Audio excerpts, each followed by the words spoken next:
বন্ধুরা, ড্রাগন গাছের ডালগুলো দিয়ে চারা করব বলে দেখো সাইজ করে কেটে নিয়েছি, নিয়ে তাতে হলুদ লাগিয়ে দিয়েছি। এবার গাছগুলোকে লাগিয়ে দেব। এবার একটা টবে বালি, গোবর সার আর মাটি মিশিয়ে এই চারাগুলো লাগিয়ে দিচ্ছি।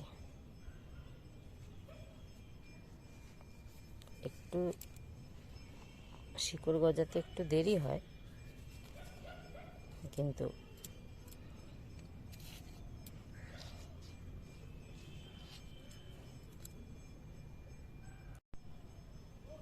এবার জল দিয়ে দিচ্ছি।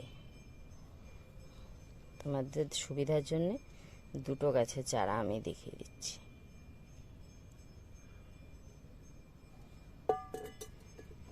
এর থেকেই এবার চারা গাছ বেরিয়ে যাবে, তবে এর মাথায় একটু হলুদ দিয়ে দিতে হবে। এর মাথায় হলুদ দিয়ে দিলে না গাছে পচন লাগবে না।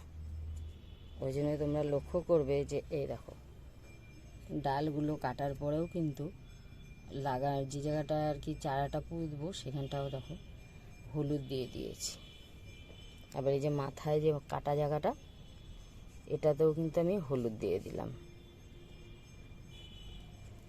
হলুদ দিলে চারা গাছটা কোনো ক্ষতি হবে না, ঠিক শিকড় বেরিয়ে আসবে 1 মাসের মাথায়।